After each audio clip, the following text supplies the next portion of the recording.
How do you make large returns in the world of investing? By investing in the right propositions, by taking large bets.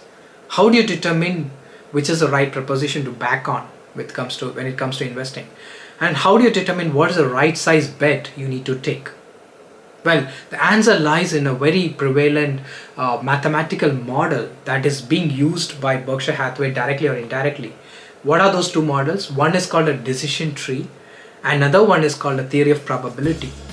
Now, I'll get into how Berkshire do it, but first let me explain very quickly what decision tree is. As the name says, it is a statistical tool used to arrive at decisions based on a series of factors that are outweighed against each other for all the options that you have, right? So you arrive at a decision, it helps you arrive at a decision by arriving at an expected value. Whichever option has the highest expected value, you go with that decision. I'll explain in detail.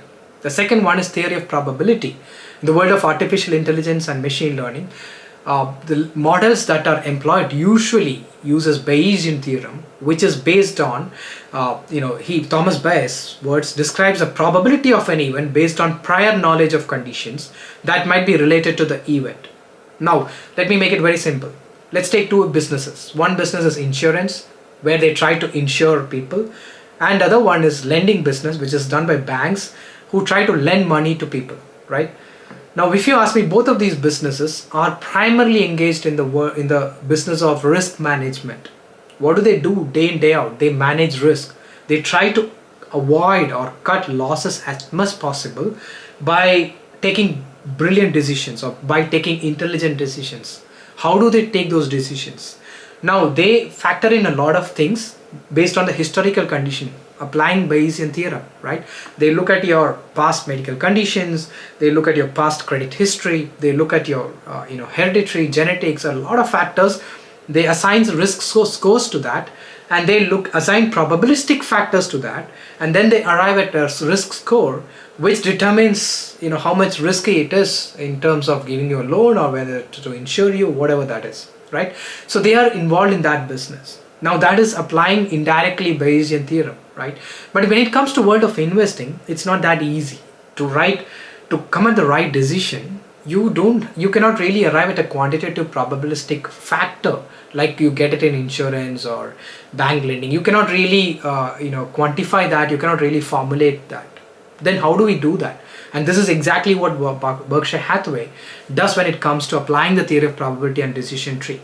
Now, to put it in Warren Buffett's words, he says, take the probability of loss times the amount of possible loss from the probability of gain times the amount of possible gain.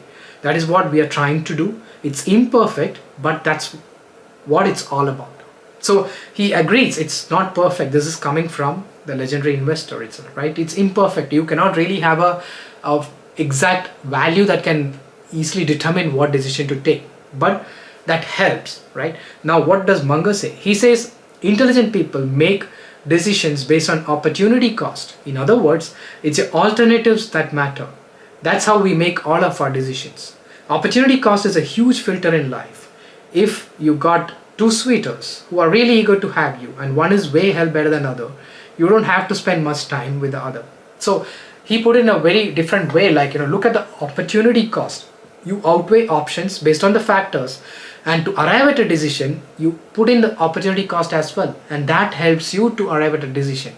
Let's get into a very simple example, right? That makes our life easier. Now, another thing I wanted to bring up is, no investor is going to have access to 100% of the right information available when you are looking at investing in an investment opportunity, right? Nobody will have all the information. We are all going with a lot of guesses, lot of assumptions, lot of historical data, and a lot of uncertainty. You are investing in an investment which is based on an uncertain future. Anything could happen, right? So you go with an approach where you can maximize all the information that you can arrive at, and you make the most optimized decision by applying these two models, right? Now, look at an example here, a decision tree and a probability theory, how I applied those two together in the current market conditions, right? Now, you put all your bets out there in the column. I have put in just two of them. This is just an example, by the way, it's an illustration.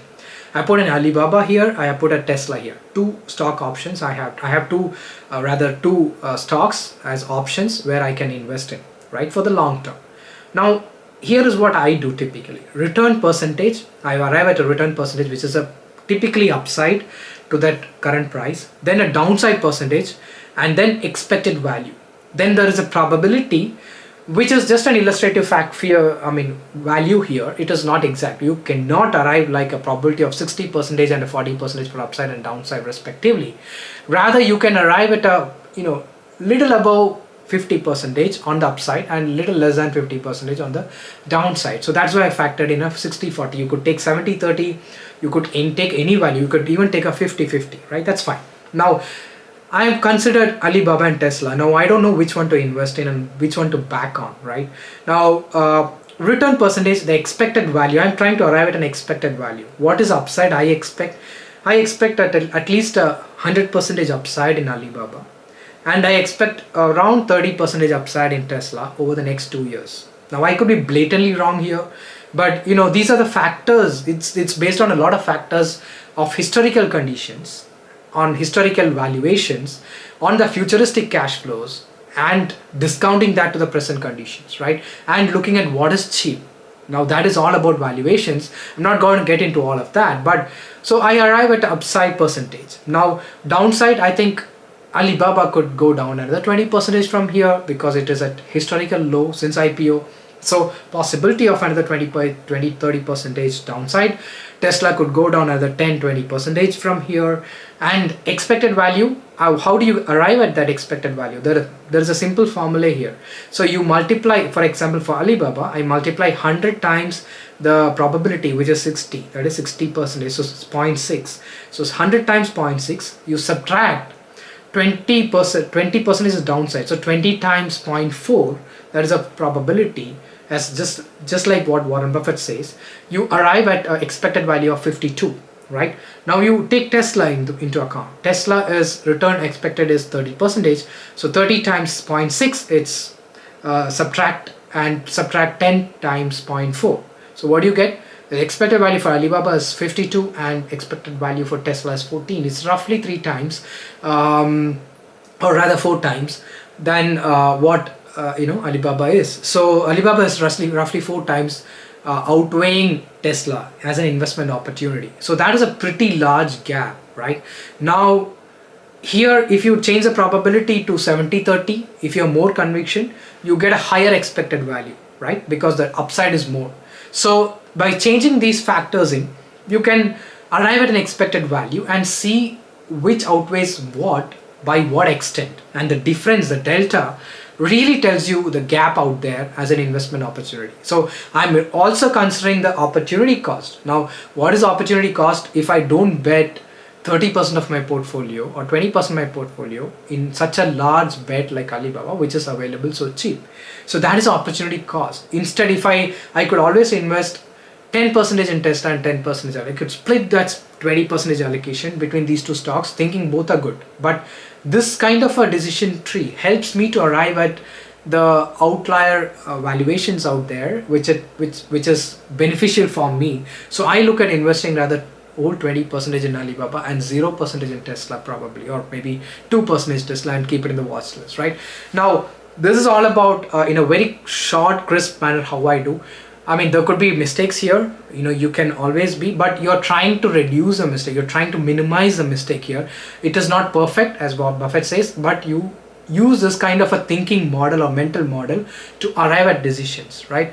And this is what Michael Mauboussin, the great Columbia professor out there, he said this: expected value in turn is the weighted average value for a distribution of possible outcomes. You calculate it by multiplying the payoff, that is, we did it with upside, that is a stock price, for a given outcome by the probability that the outcome materializes, right? What if it did materialize? What is the gain you will get? So this is another way he has put it. Now, there are 2 books I want to recommend when it comes to thinking in terms of probabilistic factors and thinking in terms of taking bets, outsized bets, best bets, etc. One is written by the poker champion Annie Duke, who's also a business consultant. She has written a national bestseller called Thinking in Bets. It's a brilliant book, you should read. And the second book, it's all about decision making. And the second book is written by, I just spoke about Michael Mauboussin, the Columbia professor and a great investor. He has written a book called Expectations Investing. It's out there on the screen. And this also is a great book in terms of thinking or applying the mental model. So, trust this was helpful. Thanks for staying with me. Signing off, Sandeep Anand.